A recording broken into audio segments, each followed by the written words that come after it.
الحمد لله رب العالمين والصلاة والسلام على أشرف الأنبياء والمرسلين أما بعد فأعوذ بالله من الشيطان الرجيم من همزه ونفخه ونفثه بسم الله الرحمن الرحيم رب اشرح لي صدري ويسر لي أمري واحلل عقدة من لساني يفقه قولي اللهم انفعنا بما علمتنا وعلمنا ما ينفعنا وزدنا علما فبشر عباد الذين يستمعون القول فيتبعون أحسنه أولئك الذين هداهم الله وأولئك هم أولو الألباب أعوذ بالله من الشيطان الرجيم بسم الله الرحمن الرحيم وما كنت تتلو من قبله من كتاب ولا تخطه بيمينك إذا لارتاب المبطلون وما كنت تتلو اور نہیں تھے آپ تتلو آپ پڑھ سکتے من قبل ہی اس سے پہلے یعنی وحی سے پہلے قرآن کے نازل ہونے سے پہلے من کتابن کسی کتاب کو ولا تخطوہ اور نہ آپ لکھ سکتے تھے اس کو یعنی کسی کتاب کو بیمینک اپنے دائیں ہاتھ سے اذن اس وقت یعنی اگر ایسا ہو جاتا کہ آپ وحی سے پہلے آپ لکھ پڑھ سکتے ہوتے تو اس وقت لرتابا البتہ شک میں پڑ جاتے المبطلون انکار کرنے والے المبطلون اسم فاعل ہے ابطل یبطل باب افعال سے اسم فاعل ہے جمع کا صیغہ ہے تو اس آیت کریمہ سے پتہ لگا کہ نبی کریم صلی اللہ علیہ وسلم وحی سے پہلے جب آپ پر وحی نازل ہوئی اس سے پہلے آپ لکھنا پڑھنا نہیں جانتے تھے اگر آپ لکھنا پڑھنا جانتے ہوتے تو لوگوں کو شک ہو جاتا ہے، لوگ شکوک و شبہات کا اظہار کرتے، لوگ قرآن کریم کے اوپر اعتراضات اٹھاتے. تو اللہ تعالیٰ نے اعتراض کا دروازہ پہلے ہی بند کر دیا.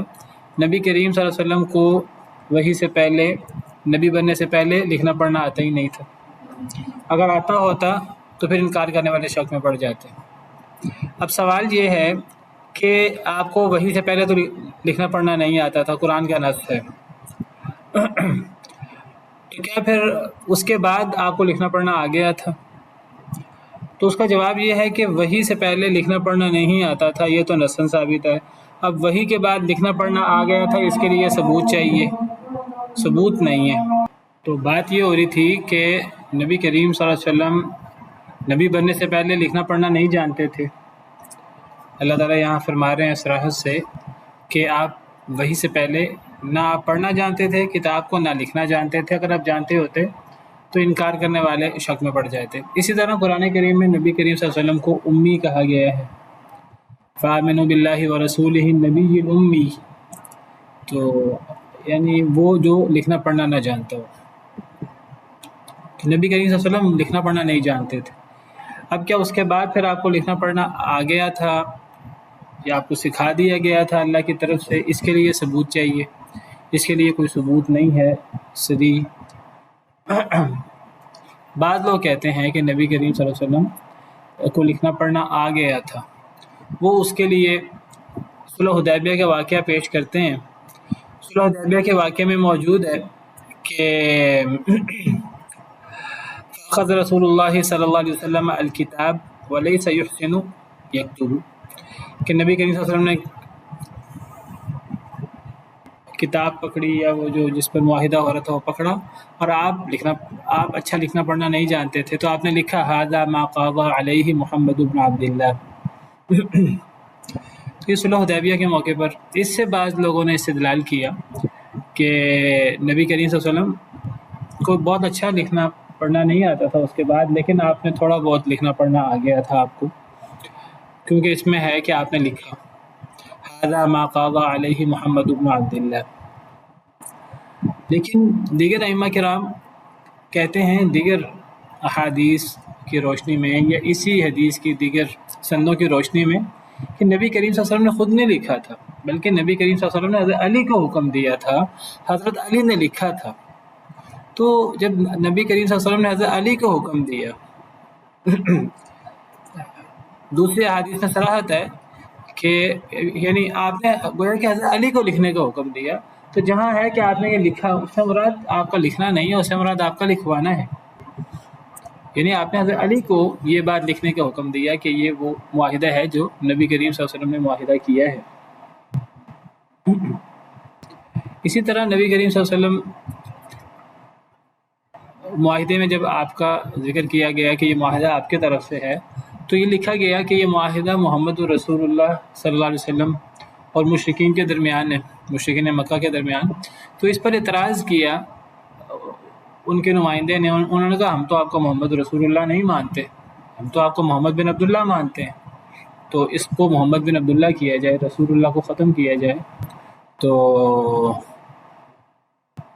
حضرت علی سے کہا گیا کہ آپ ختم کریں، وہ لکھ رہے تھے۔ حضرت علی نے فرمایا میں تو ختم نہیں کر سکتا رسول اللہ کو۔ تو نبی صلی اللہ علیہ وسلم نے فرمایا مجھے بتاؤ کہاں لکھا ہوا ہے۔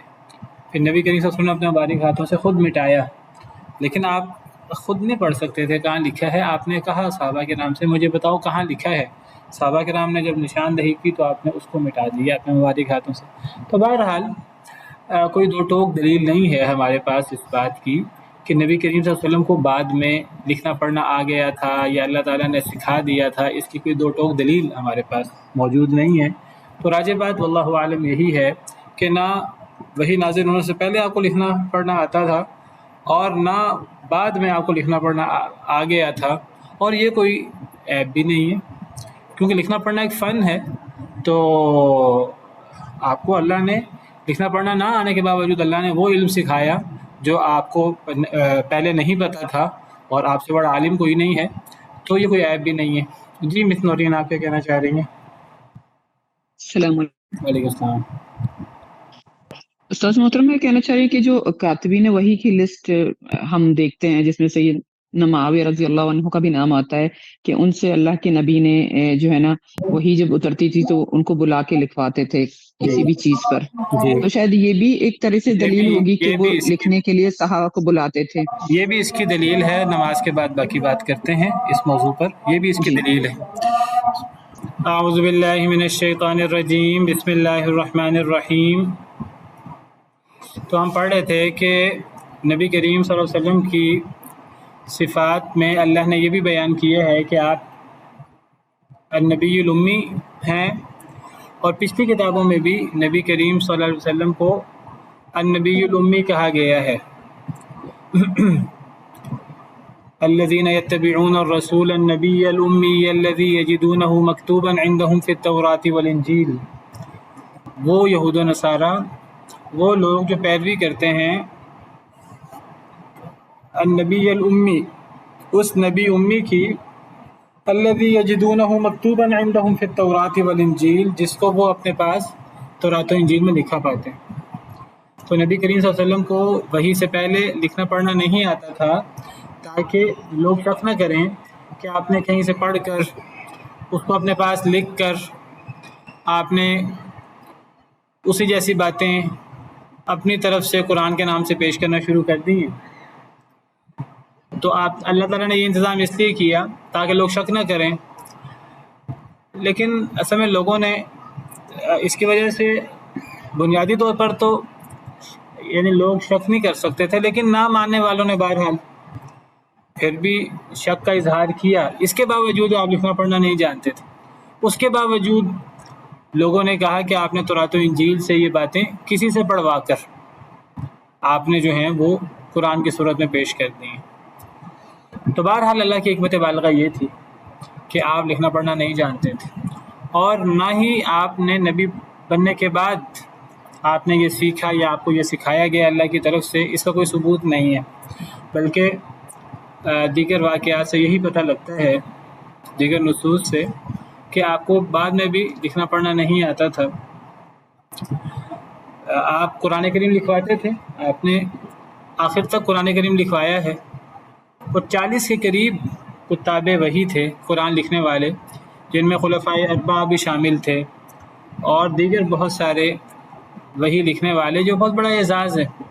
وحی لکھنے کی ذمہ داری ایسے شخص کو دی جا سکتی ہے جو امانت دار ہو نبی کریم صلی اللہ علیہ وسلم کے نزدیک، کیونکہ اگر ایک بندہ اس کو کہا جائے کہ آپ وہی لکھو اور وہ وہی لکھنے میں وہ صحیح لکھ نہ سکے یا اس کے اندر آگے پیچھے کر دے تو یہ امانت میں خیانت ہے.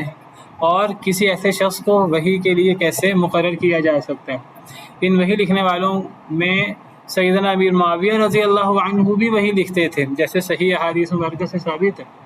اور یہ ہمیشہ سے اس کو بہت بڑا اعزاز، بہت بڑا ایک مقام اور مرتبہ شمار کیا گیا ہے ان صحابہ کرام کا جو صحابہ کرام وحی لکھا کرتے تھے، جن میں سیدنا امیر معاویہ رضی اللہ عنہ بھی شامل ہے. اور یہ بھی اس بات کی دلیل ہے کہ نبی کریم صلی اللہ علیہ وسلم نے خود نے لکھا. تو بہرحال آپ لکھ پڑھ نہیں سکتے تھے قرآن کے اترنے سے پہلے. دوسری جس بات کا پتہ لگا ہمیں اس آیت کریمہ سے وہ یہ پتہ لگا کہ یہاں اللہ تعالیٰ نے ذکر کیا کہ آپ اس سے پہلے یعنی وہی نازل ہونے سے پہلے آپ کتاب پڑھنا اور اس کو لکھنا نہیں جانتے تھے. اور یہاں ذکر ہے وَلَا تَخُطُّهُ بِيَمِينِكَ، آپ نہ لکھ سکتے تھے اس کو بیمینک اپنے دائیں ہاتھ سے. تو اس سے پتہ لگتا ہے کہ دائیں ہاتھ سے لکھا جاتا ہے، دائیں ہاتھ سے لکھنا چاہیے، ہر اچھا کام دائیں ہاتھ سے کرنا چاہیے. نبی کریم صلی اللہ علیہ وسلم کو داہنی جانب پسند تھی. سیدہ عائشہ رضی اللہ تعالی عنہا بیان کرتی ہیں، صحیح حدیث ہے صحیح بخاری صحیح مسلم کی، کہ نبی کریم صلی اللہ علیہ وسلم کو داہنی جانب پسند تھی ہر چیز میں. کان یعجبہ التیمن فی تنعلہ وترجلہ وطہورہ وفی شأنہ کلہ. اما عائشہ رضی اللہ عنہا وارضاہا فرماتی ہیں کہ نبی کریم صلی اللہ علیہ وسلم کو داہنی جانب پسند تھی، جوتا پہننے میں، کنگھی کرنے میں، پاکی حاصل کرنے میں. وضو وغیرہ کرتے تھے پہلے دائیں ہاتھ، دائیں طرف سے، پہلے غسل وغیرہ کرتے تھے پہلے دائیں جانب سے، برش کریں ہم، مسواک کریں پہلے دائیں جانب. تو وفی شأنہ کلہ، پہلے تو 2-3 چیزیں بیان کر دی سیدہ عائشہ رضی اللہ تعالی عنہا نے، پھر فرمایا کہ ہر چیز میں نبی کریم صلی اللہ علیہ وسلم داہنی جانب پسند کرتے تھے. تو گویا کہ لکھنا بھی دائیں ہاتھ سے چاہیے.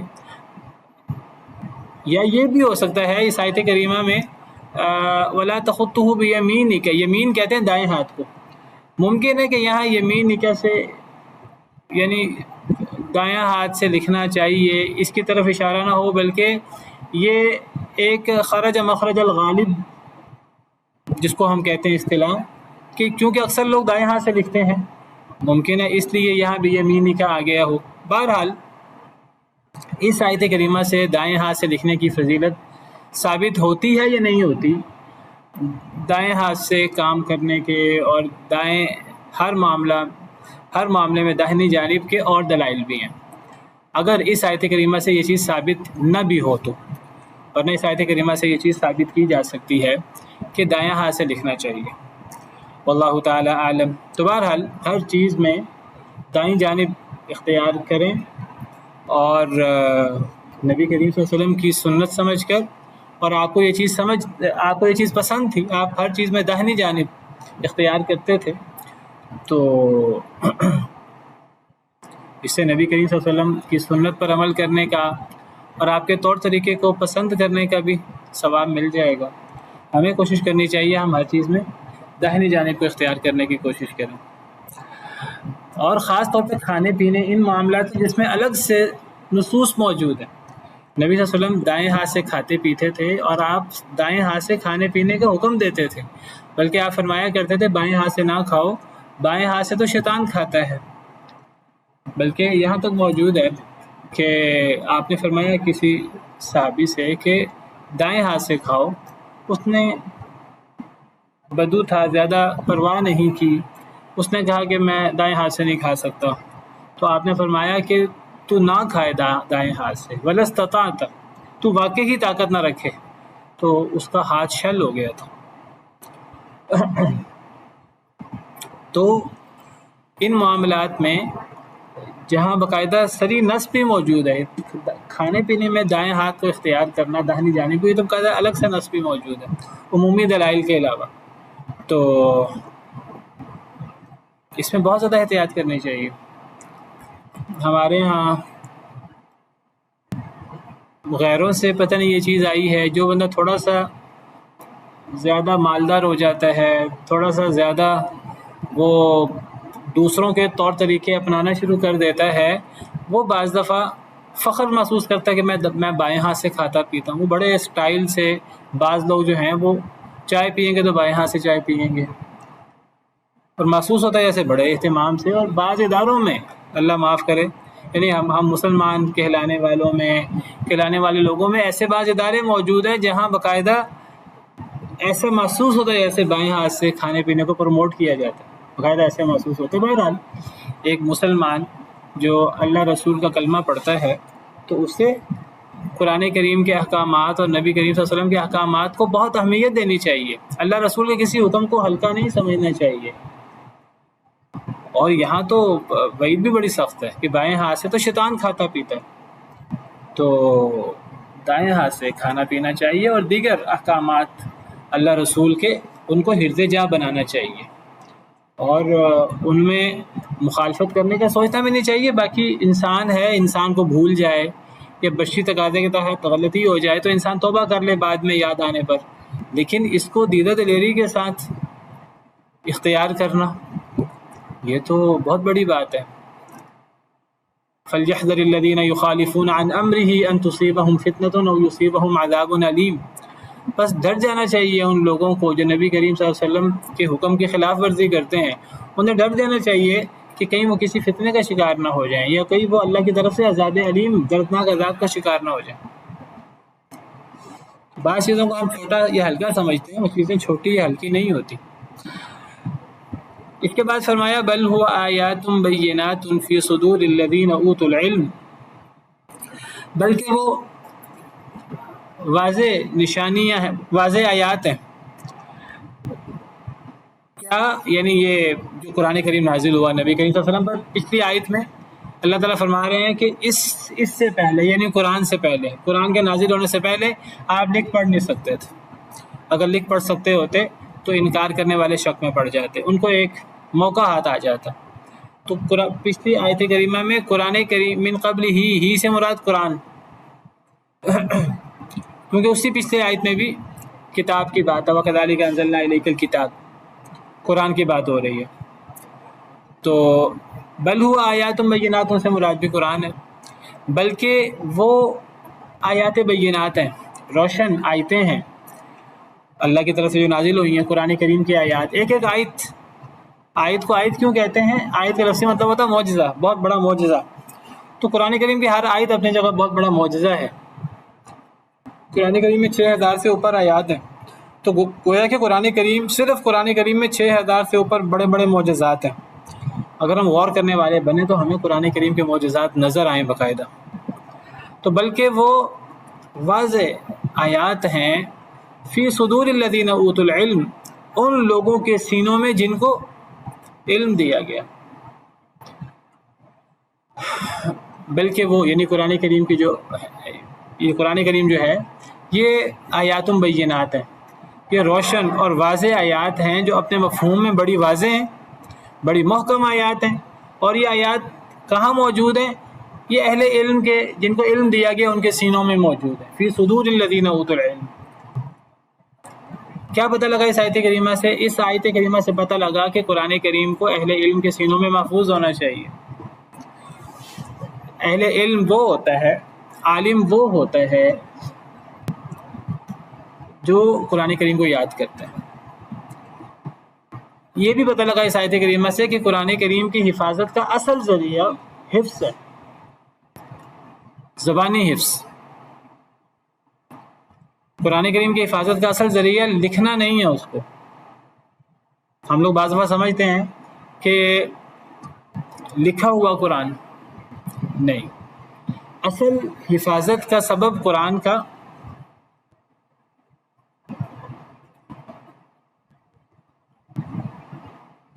Recording in progress. جی میری آواز آ رہی ہے؟ جی استاد آ رہی ہے.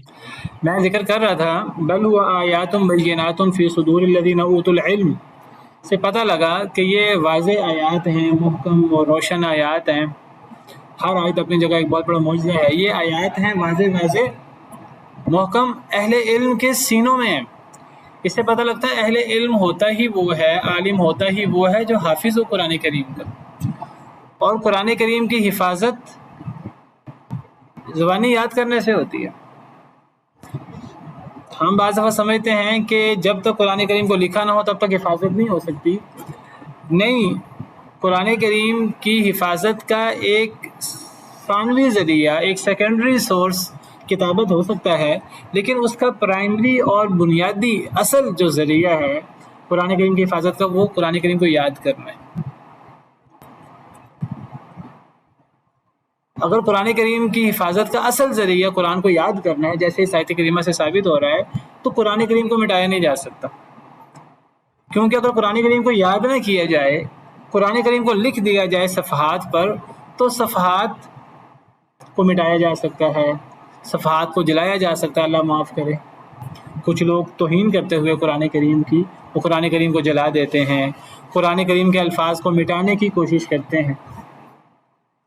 تو قرآن کریم کہیں لکھا ہو، اس کو وہاں سے اس کی لکھائی دھونے سے، اس کی لکھائی کو مٹانے سے، یا قرآن کریم کے مصحف کو یا صفحات کو توہین کی غرض سے، ختم کرنے کی غرض سے، نفرت کے طور پر جلانے سے قرآن کریم ختم نہیں کیا جا سکتا، کیونکہ اللہ نے قرآن کریم کی حفاظت کا ذریعہ یہ بھی بنایا ہے، اور اللہ کے پاس کیا ذریعے ہیں قرآن کی حفاظت کے وہ اللہ کو پتہ ہے، لیکن اللہ نے قرآن کی حفاظت کا ایک ذریعہ یہ بنایا کہ اہل علم کے سینوں میں اس کو اللہ نے محفوظ کر دیا۔ تو اہل علم کو قرآن کریم کو یاد کرنا چاہیے، اس سے حفظ کی فضیلت کا پتہ لگتا ہے، اور اس سے ان لوگوں کا رد ہوتا ہے۔ بعض لوگ، جاوید احمد غامدی صاحب، انجینئر علی مرزا وغیرہ، اس ٹائپ کے لوگ بعض دفعہ کہتے ہیں جی قرآن کریم میں تدبر کرنا چاہیے، قرآن کریم کے معنی پر غور کرنا چاہیے، صرف قرآن کریم کو پڑھنے کا اور قرآن کریم کو حفظ کرنے کا کیا فائدہ ہے؟ ہمارے ہاں مدرسوں میں، مسجدوں میں بچے قرآن کریم کو یاد کرتے ہیں، ان کو معنی ہی نہیں پتہ ہوتا، تو کیا فائدہ ہے اس ساری پریکٹس کا؟ اس کا بہت بڑا فائدہ ہے۔ قرآن کریم کی حفاظت بھی تو قرآن کا بہت بڑا مقصد ہے، اصل حفاظت یاد کرنے سے ہوتی، اور قرآن ہوتا ہی اہل علم کے سینوں میں۔ یہ جو لکھ کر قرآن کی حفاظت کرنا ہے، میں یہ نہیں کہتا یہ قرآن کی حفاظت کا ذریعہ نہیں ہے، یہ قرآن کی حفاظت کا ذریعہ ہے، لیکن یہ ثانوی ذریعہ ہے۔ اصل ذریعہ، بیسک سورس قرآن کی حفاظت کا وہ حفظ ہے، اور ایک عالم اسی وقت عالم ہوتا ہے جب وہ اس کو دین یاد ہو، قرآن یاد ہو، احادیث مبارکہ یاد ہو۔ اسی لیے اللہ تعالیٰ نے قرآن کریم کے یاد کرنے کی قرآن و حدیث میں فضائل آئے ہیں۔ قرآن کریم کو زبانی پڑھنا، قرآن کریم کو یاد کرنا، احادیث مبارکہ کو یاد کرنا۔ نبی کریم صلی اللہ علیہ وسلم نے فرمایا نذر اللہ امرأ سمع مقالتی فوعاها واداها كما سمعها فرب مبلغ نوام سامع او كما قال علیہ الصلوۃ والسلام۔ آپ نے فرمایا اللہ تعالیٰ اس شخص کے چہرے کو تر و تازہ رکھے جو میری بات سنے، سنت، پھر اس کو یاد کرے، پھر اس کو ایسے آگے پہنچائے جیسے اس نے سنا ہے، من وعن آگے پہنچائے، کیونکہ فروب مبلغ نوام سامع، بعض دفعہ ڈائریکٹ سننے والا وہ ایک بات کو اس طرح نہیں سمجھ پاتا جس طرح آگے جس تک بات پہنچتی ہے، وہ بعض دفعہ اس آیت سے یا اس حدیث مبارکہ سے وہ استدلال کرتا ہے جو بعض دفعہ ڈائریکٹ سننے والا نہیں کر سکتا۔ تو اگر دین آگے بھی تو پہنچانا ہے نا، دین کی حفاظت بھی تو دین کے بنیادی مقاصد میں سے ایک مقصد ہے، تو دین کی حفاظت حفظ سے ہوتی ہے۔ اور دیکھیے جو آج کل یہ جو واقعہ ہوا ہے جس سے ہر مسلمان کا دل زخمی ہے، قرآن کریم کو جلانے کا، توہین کی غرض سے، مٹانے کی غرض سے، اللہ نے قرآن کی حفاظت کی ذمہ داری لی ہے، انا نحن نزلنا الذکر وانا لہ لحافظون، اور اس قرآن کریم کو ختم نہیں کیا جا سکتا۔ وَإِنَّهُ لَكِتَابٌ عَزِيزٌ لَا يَأْتِيهِ الْبَاطِلُ مِنْ بَيْنِ يَدَيْهِ وَلَا مِنْ خَلْفِهِ، یہ ایک غالب کتاب ہے، اس میں آگے پیچھے سے باطل داخل ہی نہیں ہو سکتا۔ تنزیل من حکیم حمید، کیونکہ یہ اللہ حکیم اور حمید کی طرف سے نازل کرتا ہے۔ جب اللہ نے اس کی حفاظت کی ذمہ داری لی ہے، اللہ کی حفاظت کی ذمہ داری لینے کا مطلب یہ نہیں ہے کہ اللہ نے کوئی آ کر خود حفاظت کرنی ہے، اللہ نے اس کی حفاظت کے لیے دنیا کے اندر ایسے اسباب پیدا کیے ہیں، علماء کی جماعت، حفاظ کی ایک جماعت، اللہ کے حکم سے اور اللہ کی توفیق سے لاکھوں کروڑوں حفاظ موجود ہیں، بڑی عمر کے تو بڑی عمر کے بچے، 6 7 8 9 9 سال کے، 10 10 سال کے، جو قرآن کریم کے حافظ ہیں، اور یہ اللہ نے حفاظت کا ذمہ لیا ہے۔ اب لکھا ہوا قرآن کریم کو اگر نعوذ باللہ کوئی قرآن کے سے غصے میں آ کر اور قرآن کو ختم کرنے کے لیے مٹانے کی کوشش کرے، قرآن کو مٹایا نہیں جا سکتا۔ اور ایسی احادیث مبارکہ موجود ہے۔ جی مس نورین، میں بھی آپ کا سوال لیتا ہوں، تھوڑا میں 1 منٹ اپنی بات مکمل کر لوں۔ حدیث مبارکہ میں موجود ہے، صحیح حدیث ہے، نبی صلی اللہ علیہ وسلم نے فرمایا اس قرآن کریم کو، اس کی لکھائی کو ختم کر کے قرآن کو ختم نہیں کیا جا سکتا۔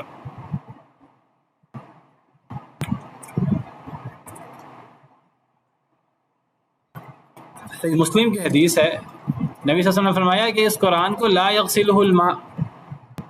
پوری حدیث آپ کے سامنے پیش کرتا ہوں۔ اگر قرآن کریم صرف لکھا ہوا ہوتا اور لکھنا ہی اس کی حفاظت کی بنیاد ہوتا تو پھر تو قرآن کریم کی لکھائی اور ان مصاحف کو اگر ختم کر دیا جائے تو کوئی بندہ سوچ سکتا ہے کہ جی قرآن کریم کی حفاظت کا مسئلہ پیدا ہو جائے گا۔ لیکن دیکھیے یہ صحیح مسلم کی حدیث ہے، نبی صلی اللہ علیہ وسلم نے فرمایا، یہ حدیث قدسی ہے، نبی صلی اللہ علیہ وسلم نے فرمایا کہ اللہ نے فرمایا انما بعثتک، اے نبی صلی اللہ علیہ وسلم میں نے آپ کو بھیجا ہے لابتلیک وابتلی بک، میں نے آپ کو اس لیے بھیجا ہے تاکہ میں آپ کو بھی آزماؤں اور آپ کے ذریعے لوگوں کو بھی آزماؤں۔ جب نبی کو اللہ بطور نبی بطور رسول مبعوث کرتے ہیں تو نبی کی بھی آزمائش ہوتی ہے امت کے ساتھ، اور امت کی آزمائش ہوتی ہے نبی کے ساتھ۔ نبی کی آزمائش ہوتی ہے کون مانتا ہے کون نہیں مانتا، آگے سے لوگوں کا رویہ کیا ہوتا ہے، اور لوگوں کی آزمائش ہوتی ہے کہ کون نبی کو نبی مان رہا ہے اور نبی کی دعوت کو اور نبی کی پکار پر لبیک کہہ رہا ہے، کون نہیں کہہ رہا، کس نے نبی کی بات مانی کہ نہیں مانی۔ میں نے آپ کو اس لیے بھیجا، حدیث قدسی ہے، کہ تاکہ میں آپ کو بھی آزماؤں اور میں آپ کے ذریعے لوگوں کو بھی آزماؤں۔ وَأَنزَلْتُ عَلَيْكَ كِتَابًا لَا يَغْسِلُهُ الْمَاءُ، یہ وجہ استشہاد ہے، میں نے آپ پر ایسی کتاب نازل کی جس کو پانی دھو نہیں سکتا۔ کیا مطلب ہے کہ جس کو پانی نہیں دھو سکتا، یہی مراد ہے اس سے کہ قرآن کریم کی حفاظت کا اصل ذریعہ کتابت ہے ہی نہیں۔ اگر کتابت کو ختم کر دیا جائے، پہلی بات ہے قرآن کی کتابت کو بھی ختم نہیں کیا جا سکتا، اتنی جگہ قرآن کی کتابت موجود ہے کہ اس کی کتابت کو بھی ختم نہیں کیا جا سکتا۔ اگر کوئی کتابت کو ختم کرنے کی کوشش کر بھی لے، تمام مصاحف کو نعوذ باللہ اگر فرض کر لیتے ہیں، یہ ممکن نہیں ہے، اگر کچھ لوگ تلف کرنے کی کوشش کریں پھر بھی قرآن کو مٹایا نہیں جا سکتا، کیونکہ وہ تو حفاظ کے سینوں میں لکھے، حفاظ کے سینوں سے کیسے کھرچا جائے گا؟ ایک ایک حافظ کو ختم کرو گے، ایک ایک حافظ کو کیسے ختم کرو گے؟ اللہ نے حفاظت کی ذمہ داری لی ہوئی ہے، اللہ نے ان کو محفوظ رکھنا ہے۔ تو اس قرآن کو کی لکھائی کو دھویا نہیں جا سکتا۔ اس زمانے میں، اصل میں آپ اس زمانے کو مد نظر رکھیں، اس زمانے میں صفحات پہ قرآن نہیں لکھا جاتا تھا، صرف چمڑے پر، ہڈیوں پر، کندھے کی ہڈیوں پر چپٹی ہڈیاں ہوتی تھیں، درخت کی چھالوں پر قرآن کریم لکھا جاتا تھا دوات وغیرہ کے ذریعے، اور پانی کے ذریعے لکھائی کو کسی نے مٹانا ہوتا تو مٹا دیتے تھے۔ اس قرآن کو اگر کسی بھی چیز پہ لکھا جائے، لکھائی کو ختم کر کے، صفحات کو ختم کر کے قرآن ختم نہیں کیا جا سکتا۔ ایک اور حدیث مبارکہ آپ کے سامنے پیش کرتا ہوں، پھر اپنی بات آگے بڑھاتا ہوں۔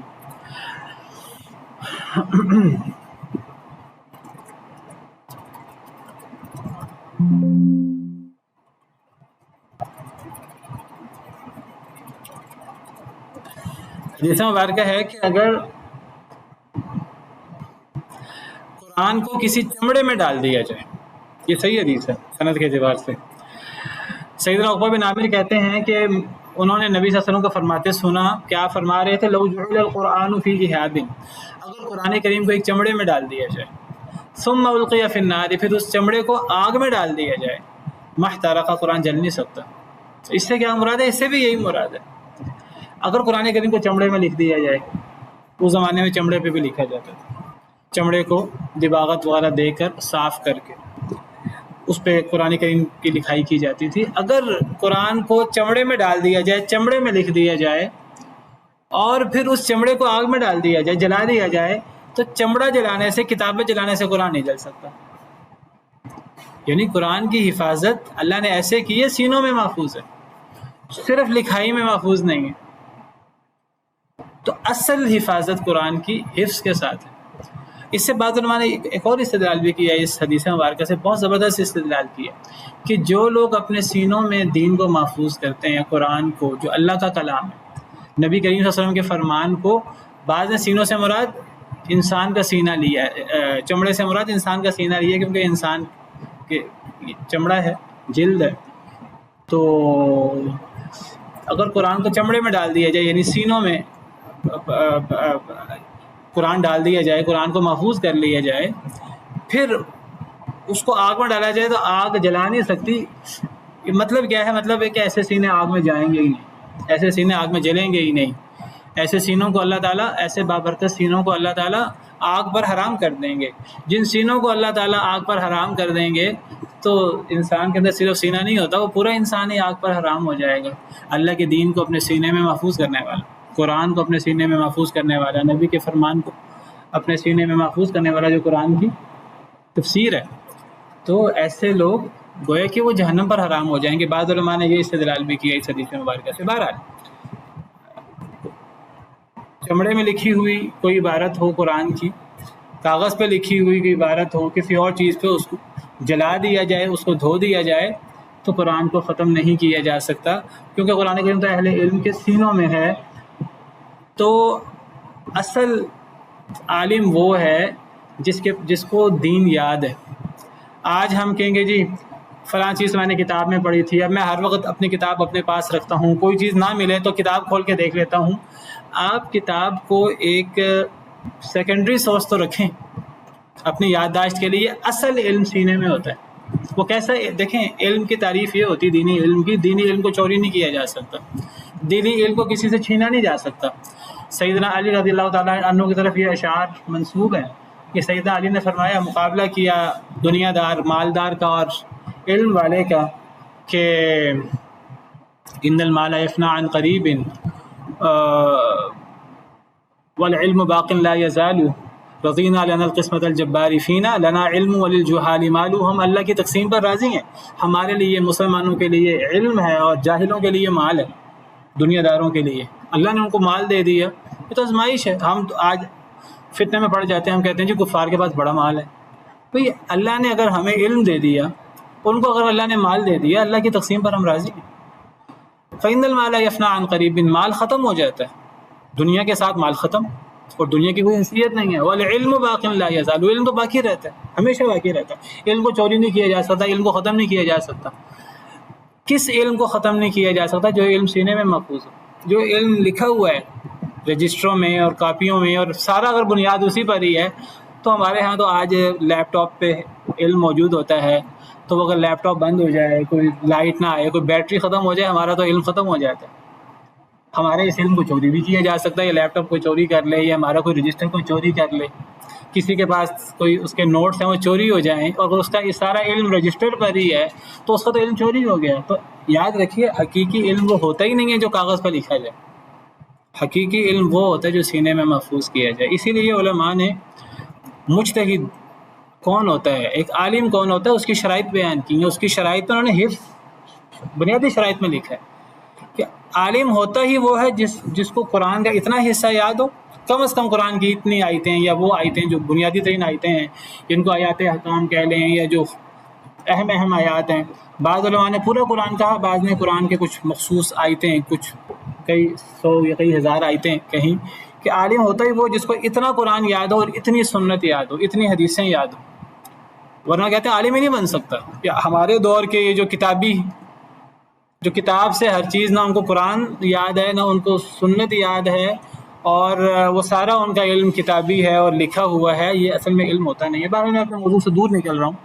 میں یہ کہنا چاہتا ہوں اس آیت کریمہ کی روشنی میں، قرآن کریم کے حوالے سے اللہ فرماتے ہیں قرآن وہ ہے، قرآن روشن آیتیں ہیں قرآن کی، اور یہ اہل علم کے سینوں میں ہے. تو قرآن سینوں میں ہونا چاہیے. جو اہم آیات ہیں، ساری آیات ہی اہم ہے، کون سی آیت غیر اہم ہے؟ ساری آیات ہی اہل علم کے سینوں میں ہونی چاہیے. توحید کے دلائل ہمیں ازبر ہونے چاہیے، سینوں میں یاد ہونے چاہیے. نماز، زکوٰۃ، روزہ، بنیادی ہماری دین کے احکامات جو قرآن میں ہیں، حدیث میں، ہمیں یاد ہونے چاہیے.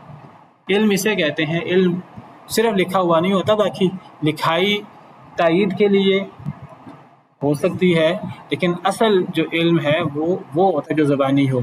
جی مس نورین کچھ کہنا چاہ رہی تھی. جی استاد، میں یہ آپ کی والی بات کو ہی کنٹینیو کرنا چاہ رہی ہوں کہ اگر ہم ماضی میں دیکھیں، جب مسلمانوں پہ کوئی کڑا وقت آیا، جیسے بغداد کے سقوط کے وقت یا ماضی قریب میں اسپانیہ کے سقوط کے وقت یہ جو اس نے مسلمانوں کے ساتھ ظلم کیا کہ کوئی قرآن کا ایک نسخہ بھی ان کے پاس نہیں چھوڑا، لیکن جن کی دادیاں نانیاں اور بزرگوں کو قرآن یاد تھا تو انہوں نے چپکے چپکے اپنے بچوں کو پڑھایا، جس کی وجہ سے اتنے عرصے بعد بھی انہوں نے وہاں سے علیحدگی کی اور اپنا الگ جو ایک تشخص تھا اس کو برقرار رکھا۔ اس کی وجہ بھی یہی تھی کہ ان کے سینوں میں قرآن بالکل صحیح، تھا۔ بالکل صحیح ہے۔ تو اصل علم، اصل جو ہے نا وہ حافظہ ہے۔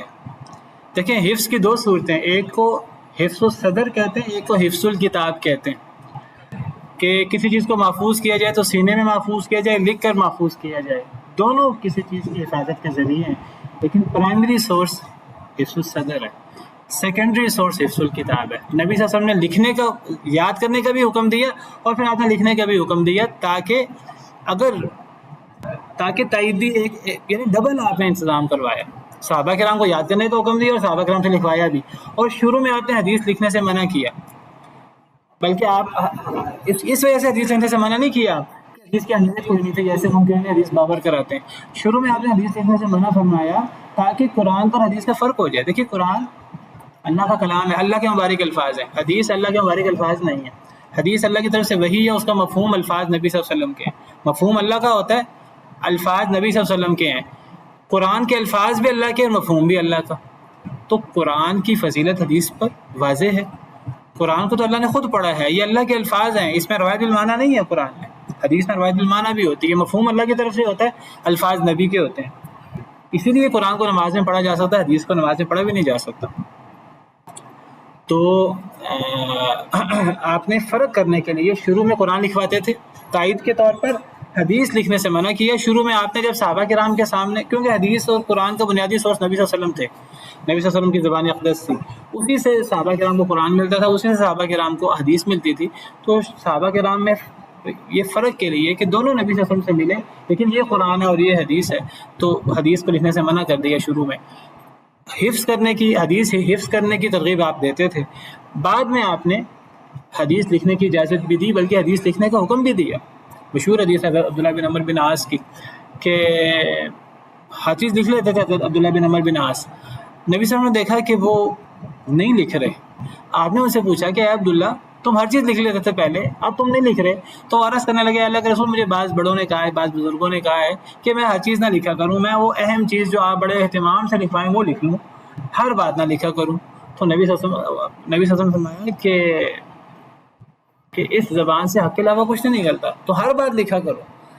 انہوں نے کہا کہ آپ کبھی غصے میں ہوتے ہیں، کبھی آپ مزاح کے موڈ میں ہوتے ہیں، تو جو بات آپ اہتمام سے لکھوائیں تو میں وہ لکھ لیتا ہوں، میں ہر بات نہیں لکھتا۔ نبی صلی اللہ علیہ وسلم فرمایا ہر بات لکھو، کیونکہ اس زبان سے غصے میں ہوں، میں ناراضگی میں ہوں، میں مزاح میں ہوں، اس زبان سے حق کے علاوہ کچھ نہیں نکلے گا، دین کی بات جو ہے وہ حق ہی نکلے گی۔ تو آپ نے خود لکھنے کی ترغیب دی۔ تو اور اس سے ایک بہت بڑا، اگر یہ ہمیں نقطہ سمجھ آ جائے کہ دین کی حفاظت کی اصل بنیاد حفظ ہے، کتابت نہیں ہے، کتابت اس کا سیکنڈری سورس ہے۔ ایک بہت بڑا اعتراض جو غیر مسلم مستشرقین ہم پہ کرتے ہیں اور غلط اعتراض کرتے ہیں، اگر ہمیں یہ نقطہ سمجھ آ جائے اعتراض ختم ہو جاتا ہے، بنیاد سے ختم ہو جاتا ہے۔ وہ کہتے ہیں کہ اصل میں دیکھو قرآن تو لکھا ہوا تھا، نبی صلی اللہ علیہ وسلم نے لکھوا دی اپنے دور میں، حدیث لکھی ہوئی موجود نہیں تھی، حدیث تو 250 سال کے بعد امام بخاری نے سب سے پہلے لکھی۔ پہلے بات ہے یہ بیان بھی غلط ہے کہ حدیث سب سے پہلے 250 سال بعد لکھی گئی ہے۔ امام بخاری کی سنہ وفات 256 ہجری ہے، تو یہ ان کا دعویٰ غلط ہے کہ حدیث لکھی نہیں گئی۔ حدیث تو نبی صلی اللہ علیہ وسلم کے دور میں لکھی گئی، حضرت ابو ہریرہ کے پاس لکھا ہوا نسخہ موجود تھا، حضرت عبداللہ بن عمر بن عاص کا لکھا ہوا نسخہ، کئی صحابہ کے لکھے ہوئے نسخے حدیثوں کے بھی موجود تھے، اور یہ حدیثیں لکھی جاتی رہیں، اور صحیح بخاری سے پہلے 20 نسخے بڑے بڑے، مسند احمد 30,000 حدیثیں ہیں، مسند احمد اکیلی میں، صحاح ستہ میں 30,000 حدیثیں نہیں ہیں، مسند احمد میں اکیلی 30,000 حدیثیں ہیں۔ وہ امام بخاری کے استاد ہیں، امام بخاری سے کتنے سال پرانے، کتنے 20-30 سال پہلے انہوں نے یہ لکھا۔ موطا امام مالک ان سے پہلے، امام مالک ان سے پہلے ہیں، ان کی موطا یہ لکھی ہوئی ہے۔ 20 کا سینکڑوں کتابیں امام بخاری سے پہلے لکھی ہوئی تھیں، اور امام بخاری نے بہت سی چیزیں وہاں سے بھی لیں، اور زبانی بھی چیزیں موجود تھیں۔ اور یہ اعتراض اصل میں پیدا ہی تب ہوتا ہے جب اصل میں حفاظت کا بنیادی ذریعہ لکھائی کو مانا جائے۔ حفاظت کا بنیادی ذریعہ لکھائی ہے ہی نہیں، حفاظت کا بنیادی ذریعہ ہے ہی حافظہ۔ بہرحال بل ہوا آیات بینات فی صدور الذین اوتوا العلم، یہ آیات بینات ہیں جو اہل علم کے سینوں میں ہیں۔ نعمان صاحب کہہ رہے ہیں کہ جی صوفی بھی اس سے استدلال کرتے ہیں، وہ کہتے ہیں جی ہمارے پاس وہ علم ہے جو سینہ بسینہ چلا آ رہا ہے۔ تو کہاں وہ بات ان کی اور کہاں قرآن کی یہ بات کہ یہ آیات بینات ہے جو اہل علم کے سینوں میں ہے؟ کیا صوفی جو دعویٰ کرتے ہیں کہ ہمارے پاس جو علم ہے وہ سینہ بسینہ چلا آ رہا ہے، وہ قرآن کی بات کر رہے ہیں یا تو قرآن کی بات ہو رہی ہے؟ قرآن کی بات جو اہل علم حفاظ اہل علم کے سینوں میں موجود ہے، قرآن اور قرآن کی آیات وہ صرف ایک شخص کے سینے میں نہیں ہے، وہ لاکھوں کروڑوں لوگوں کے سینوں میں بیک وقت موجود ہے۔ ایک بندہ غلطی کرے تو وہ بتا دیتے ہیں کہ یہاں غلطی ہوئی ہے، ایک بندہ نہیں بتاتا، سینکڑوں ہزاروں لاکھوں لوگ اکٹھے بتاتے ہیں یہاں غلطی ہوئی ہے۔ اس علم کی بات ہو رہی ہے جو لاکھوں کروڑوں لوگوں کے سینوں میں ہے اور جس میں کسی میں کوئی اختلاف نہیں ہے۔ یہ صوفیوں کے ہاں وہ جی یہ ہمارے پاس ایک شریعت کے علاوہ علم ہے طریقت کا، جی اس کی بنیاد کیا ہے، کیا قرآن، کیا کوئی آیت، کوئی حدیث نہیں، جی یہ علم سینہ بسینہ چلا آ رہا ہے، اس کی کیا نسبت ہے اس آیت کریمہ سے؟ اور اس آیت کریمہ سے استدلال کرنا، اس سے زیادہ فضول استدلال کیا ہوگا؟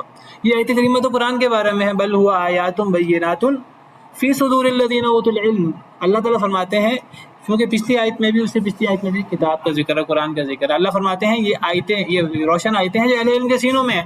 یہ تو قرآن اور قرآن کے حفظ کی بات ہو رہی ہے، تو یہ آیت کریمہ تو قرآن اور قرآن کے حفظ کے بارے میں ہے۔ اس سے وہ طریقت کا ایک نیا متوازی دین نکالنا اسلام کے پیرلل۔ جی دین میں ایک ظاہری علم ہوتا ہے وہ جو قرآن اور حدیث کا ہے، ایک باطنی علم ہوتا ہے۔ تو باطنی علم کہاں سے آیا؟ نہ اس کی کوئی سند ہے، نہ اس کی کوئی بنیاد ہے، وہ ایک الگ سے دین گھڑ لیا گیا ہے شریعت کے متوازی، ایک وہ نیا دین ہے۔ تو وہ اگر اس آیت کریمہ سے وہ جس طرح حضرت خضر کے قصے سے اللہ تعالیٰ فرماتے ہیں کہ ہم نے حضرت خضر کو علم دیا تھا، وَعَلَّمْنَاهُ مِن لَدُنَّا عِلْمًا، ہم نے انہیں اپنے پاس سے علم سکھایا تھا حضرت خضر کو۔ وہاں سے کچھ لوگوں نے علم لدنی نکال لیا، انہوں نے کہا کہ علم لدنی ہوتا ہے۔ اچھا جی کیا علم لدنی ہوتا ہے؟ علم لدنی قرآن و سنت کے علم کے علاوہ وہ ایک اور علم ہے۔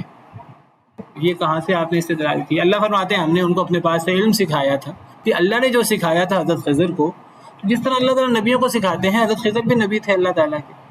اللہ نے حضرت موسیٰ کو جو اللہ کے جلیل القدر پیغمبر تھے، اللہ نے انہیں حضرت خضر جو اللہ کے نبی تھے ان کے پاس بھیجا تھا، کچھ مقاصد کے لیے، کچھ مزید دین سیکھنے کے لیے، اور اللہ نے حضرت خضر کو بھی اپنے پاس سے علم سکھایا تھا، جیسا حضرت موسیٰ کو بھی اللہ نے علم سکھایا تھا۔ دونوں علم اللہ کی طرف سے تھے۔ تو جو علم اللہ کی طرف سے ہو وہ تو کتاب و سنت کا علم ہے نا، وہ تو شریعت کا علم ہے نا۔ یہ شریعت کے علم کے علاوہ علم لدنی، اور یہاں سے وہ سینہ بسینہ چلنے والا علم جس کا قرآن و سنت سے کوئی نسبت ہی نہیں ہے، نہ کوئی اس کی سند ہے، نہ کوئی اس کی بنیاد ہے۔ اللہ تعالیٰ تو فرماتے ہیں یا ایھا الذین آمنوا ان جاءکم فاسق بنبأ فتبینوا، ایک فاسق شخص اگر کوئی خبر لے آئے اس خبر کی تحقیق کر لو۔ عام خبر کی تحقیق ضروری ہے۔ اگر ایک فاسق شخص لے آئے، اگر ایک فاسق شخص کوئی حدیث بیان کرے، اس کی حدیث قابل قبول نہیں ہے۔ ایک فاسق شخص قرآن کی آیت بیان کرے، اس کا قرآن اگر کسی اور نے نہیں سنی ہوئی، کسی اور نے اس کو ذکر نہیں کیا، اس کا وہ قرآن پیش کرنا قابل قبول نہیں ہے۔ تو ایک فاسق شخص جو ہے وہ ایک ایسا دین بیان کرے جو دین سے پیرلل ایک الگ دین ہو، جس کی کوئی بنیاد نہ ہو، تو وہ کیسے قابل قبول ہو سکتا ہے؟ تو اس آیت کریمہ سے وہ طریقت اور ایک نیا دین ثابت کرنا، یہ تو قرآن کریم کی تحریف ہے، اللہ معاف کرے، اس آیت کریمہ کی تحریف ہے۔ اس آیت کریمہ سے یہ استدلال کرنا نہیں یہ تو صوفیوں کے ہاں وہ جو سینہ بسینہ علم چلا آ رہا ہے وہ علم ہے، نہیں، یہ کتاب و سنت کا علم ہے جو لکھا ہوا بھی موجود ہے اور جو سینوں میں بھی موجود ہے، اور اس میں اصل سینے اور لکھا ہوا اس کی ظاہری تائید ہے۔ اور میں آپ کو یہ بھی بتا دوں کہ یہ اس امت کی خصوصیت ہے حفظ۔ پچھلی امتوں میں اپنی کتابوں کو زیادہ حفظ نہیں کیا جاتا تھا، پچھلی امتوں میں کتابوں کو زیادہ لکھا جاتا تھا۔ اور آپ دیکھیے کہ تورات حضرت موسیٰ علیہ السلام پر، حضرت موسیٰ کے دل پر نازل نہیں ہوئی تھی، تورات حضرت موسیٰ کو لکھی ہوئی ملی تھی۔ اللہ قرآن میں حضرت موسیٰ کو تختیاں ملی تھی۔ اللہ قرآن میں فرماتے ہیں وَكَتَبْنَا لَهُ فِي الْأَلْوَاحِ مِنْ كُلِّ شَيْءٍ مَوْعِظَةً وَتَفْصِيلًا لِكُلِّ شَيْءٍ، ہم نے موسیٰ علیہ السلام کے لیے تختیوں میں لکھ دیا تھا ہر شے کی تفصیل۔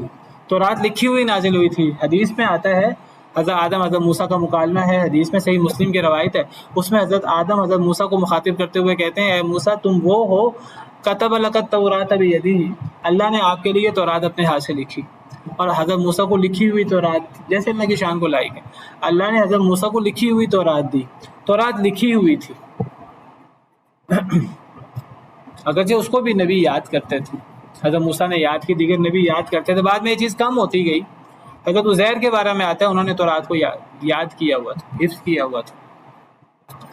بہرحال آہستہ آہستہ یہ چیز یہود میں کم ہوتی گئی، عیسائیوں میں یہ چیز کم ہوتی گئی، ختم ہوتی گئی، تو وہ امتیں اب اپنی کتابوں کو یاد نہیں کرتی، ان کی کتابیں ویسے ہی تعریف شدہ ہیں، ویسے ہی ان میں تبدیلی آ چکی ہے، اللہ نے ان کی حفاظت کی ذمہ داری بھی نہیں لی۔ تو قرآن جو ہے اللہ نے اس کی حفاظت کی ذمہ داری بھی لی ہے، اور یہ اہل علم کے سینوں میں ہے، اور یہ اس امت کی خصوصیت بھی ہے۔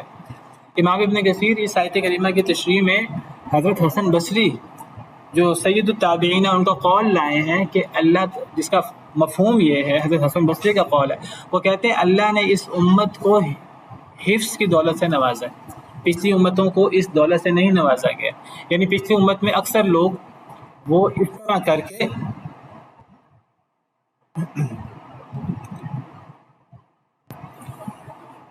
حفظ نہیں کرتے تھے، یہ اس امت کی خصوصیت ہے حفظ کرنا۔ اور پچھلی کتابوں میں نبی صلی اللہ علیہ وسلم کی کچھ خصوصیات بھی موجود ہیں، اور اس امت کی بھی کچھ خصوصیات موجود ہیں۔ پچھلی کتابوں میں اس امت کی خصوصیات کے حوالے سے یہ بھی لکھا ہوا تھا، پچھلی کتابوں میں اناجیلہم فی صدورہم، اس امت کی خصوصیت یہ ہوگی کہ اس امت کی انجیل ان کے سینوں میں ہوگی، اناجیلہم فی صدورہم، اس امت کی انجیل یعنی اس امت کی جو کتاب ہے، آسمانی کتاب جو اس امت پر اترے گی، وہ ان کے سینوں میں ہوگی، اناجیلہم فی صدورہم۔